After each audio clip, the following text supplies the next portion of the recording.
ಒಂದಿನ ಆಫೀಸಲ್ಲಿ ಮಲಗಿದ್ದಾಗ ಅವರು ವಿಷ್ಣುವರ್ಧನ್ ಸರ್ ಧನಿಯೇ ನನಗೆ ಪಟ್ಟಂತ ಹೇಳ್ಬಿಟ್ಟು ಓದಂಗಾಯ್ತು. ಅಂದರೆ ಇದನ್ನು ಯಾರ ಮುಂದೆ ಹೇಳಿದರೆ ಈ ಬಿಡ್ರೆ ಇದೇನ್ರಿ ಇದು ಅಂತ ಅಂದ್ಬಿಡ್ತಾರೆ. ನನಗೆ ಇನ್ಸ್ಪೈರ್ ಆಗಿರೋ ಸಿನಿಮಾಗಳು ಎರಡು ಕೈವಾರ ತಾತೆಯೂ ಕೂಡ ಇದೇ ರೀತಿ ಆಗಿದ್ದು, ಚಾಮಯ್ಯ ರಾಮಾಚಾರಿ ಇದೇ ರೀತಿ ಆಗಿರೋದು. ಅದಾದ ಮೇಲೆ ನಾನು ಅವ್ರನ್ನ ಹುಡುಕಾಟ ಪ್ರಯತ್ನಗಳು ಹಿಂಗೇನಾದರೂ ಮಾಡೋಣ ಅನ್ನೋ ಟೈಮಲ್ಲಿ ನಮಗೆ ಅಲ್ಲಿ ಹುಕ್ಕೇರಿ ಆ ಕಡೆ ಸಂಕೇಶ್ವರ ಭಾಗದಲ್ಲಿ ಒಂದು ಹೋಟೆಲ್ ಉದ್ಘಾಟನೆಗೆ ಹೋಗಿದ್ವಿ ನಾವು. ಅಲ್ಲಿ ಸಿಕ್ಕಂಥ ರಾಜಣ್ಣ, ಸೊ ಕರ್ನಾಟಕದ ಉತ್ತರ ಕರ್ನಾಟಕದ ಮತ್ತು ಬಹಳ ಬೇಗ ಅಲ್ಲಿ ಜನಮನ್ನಣೆ ಗಳಿಸಿರ್ತಕ್ಕಂಥ, ಸೊ ಅಲ್ಲಿನ ವೃತ್ತಿ ರಂಗಭೂಮಿಯ ನಾಟಕ ಕಲಾವಿದರು ನಮಗೆ ಅಲ್ಲಿ ದೊರೆತರು. ಅದು ನೀವೇ ಆಗಿದ್ರಿ ಸಹಜವಾಗಿ. ಸೊ ಹಂಗಾಗಿ ನಿಮ್ಮನ್ನು ಆ ದೊಡ್ಡ ನಟರ ಜೊತೆಗೆ ಹೆಂಗೆ ಕಂಪೇರ್ ಮಾಡೋದು ಅನ್ನೋದೇನಿತ್ತಲ್ಲ, ಅದು ಸ್ವಲ್ಪ ನನಗೆ ಜಸ್ಟಿಫೈ ಮಾಡೋಕ್ಕೆ ಸಮಯ ಬೇಕಾಗಿತ್ತು.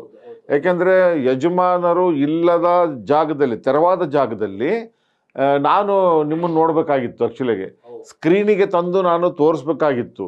ಆರಾಧಿಸತಕ್ಕಂಥ ಅಭಿಮಾನಿಗಳಿದ್ದಾರೆ, ಅವ್ರನ್ನ ಪೂಜ್ಯರು ಅಂತಕ್ಕಂಥ ಹೇಳುವಂಥ ಅಭಿಮಾನಿಗಳು ಇದ್ದಾರೆ, ಅನ್ನದಾತರು ಅಂತ ಹೇಳೋ ಅಭಿಮಾನಿಗಳು ಕೂಡ ಇದ್ದಾರೆ. ಇದೆಲ್ಲದಕ್ಕೂ ನಾವು ಜಸ್ಟಿಫೈಡ್ ಕೊಡಬೇಕು ಅನ್ನೋ ಕಾರಣಕ್ಕೋಸ್ಕರ ನಿಮ್ಮನ್ನು ನಾವು ಓದಕ್ಕೆ ಶುರು ಮಾಡಿದ್ವಿ. ಅಂದರೆ ನಿಮ್ಮ ಪ್ರತಿಯೊಂದು ಚಲನವಲನಗಳನ್ನು, ನಿಮ್ಮ ಎಲ್ಲ ಕ್ಯಾರೆಕ್ಟರ್ಗಳನ್ನು ಒಂದು ಸರಿ ಓದೋ ಅಷ್ಟು ಸಮಯ ಬೇಕಾಗಿತ್ತು ನಮಗೆ. ಅಂದರೆ ವಿಷ್ಣು ಸಾರ್ ಥರ ಇದ್ದಾರೆ ಅಂದ ತಕ್ಷಣ ಬೇರೆ ಬೇರೆ ಏನಾದರೂ ಚಟುವಟಿಕೆಗಳಲ್ಲಿ ತೊಡಗಿಸ್ಕೋತಾರ, ನಾಳೆ ಸಮಾಜಕ್ಕೆ ಏನಾದರೂ ಅದು ಕುಂದು ಬರುತ್ತಾ, ಧಕ್ಕೆ ಆಗುತ್ತಾ ಅನ್ನೋದೆಲ್ಲ ನಾವು ವಾಚ್ ಮಾಡಬೇಕಾಗಿತ್ತು.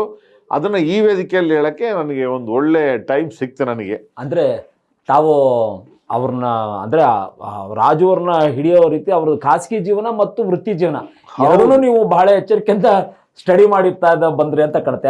ಯಾಕಂದ್ರೆ ತೋರಿಸ್ಬೇಕಾದ್ರೆ ಸಾಮಾಜಿಕವಾಗಿ ಖಾಸಗಿ ಬದುಕಲು ಏನು ಸ್ವಚ್ಛತೆ ಇದೆ, ಅವ್ರಲ್ಲಿ ಏನು ಕುಂದು ಕೊರತೆ ಅದು ಇಲ್ಲಿ ಒಪ್ಪತ್ತಾ, ಅದನ್ನ ಹೀಗೆ ತೋರಿಸಾಗ ಒಪ್ಪತ್ತ ಅನ್ನೋದನ್ನ ನೀವು ಹುಡುಕಾಟ ತುಂಬಾ ಮಾಡಿದಿರಿ. ಹೌದೌದು. ನಾನು ನಿರ್ದೇಶಕನಾಗಿ ಒಂದು ಕಡೆ ಜವಾಬ್ದಾರಿ ಆದ್ರೆ ಸಾಮಾಜಿಕವಾಗಿ ನನ್ನ ಜವಾಬ್ದಾರಿ ಬಹಳ ಇತ್ತು.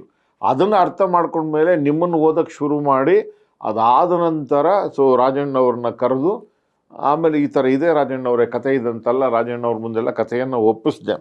ಆಮೇಲೆ ಅವರು ಶಿಸ್ತುಬದ್ಧ ವಿದ್ಯಾರ್ಥಿಯಾಗಿ ನಮ್ಮ ಕತೆ, ನನ್ನ ತಲೆಯಲ್ಲಿದ್ದಂಥ ಕತೆಗೇನಿದೆ ಆ ಕತೆಗೆ ತಕ್ಕಂತೆ ಭಾಳ ನೀಟಾಗಿ ಕಲಿತಾ ಹೋದರು.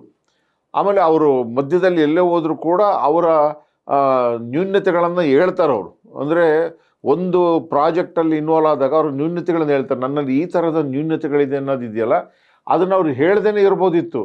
ಆದರೆ ಒಬ್ಬ ಕಲಾವಿದ ನಿರ್ದೇಶಕನನ್ನು ಕೂಡ ಓದ್ಕೊಂಡಿದ್ದಾನೆ ಅನ್ನೋದಕ್ಕೆ ಅದೊಂದು ಸಾಕ್ಷಿ ಆಯಿತು. ಅಂದರೆ ನನ್ನ ನ್ಯೂನ್ಯತೆಗಳು ಈ ಥರ ಇರುವಾಗ ನೀವು ಜೋಪಾನವಾಗಿ ಮಾಡಿ ಅನ್ನೋದೇನಿತ್ತಲ್ಲ, ಅದು ಭಾಳಷ್ಟು ನನಗೆ ಖುಷಿ ಕೊಡ್ತದೆ.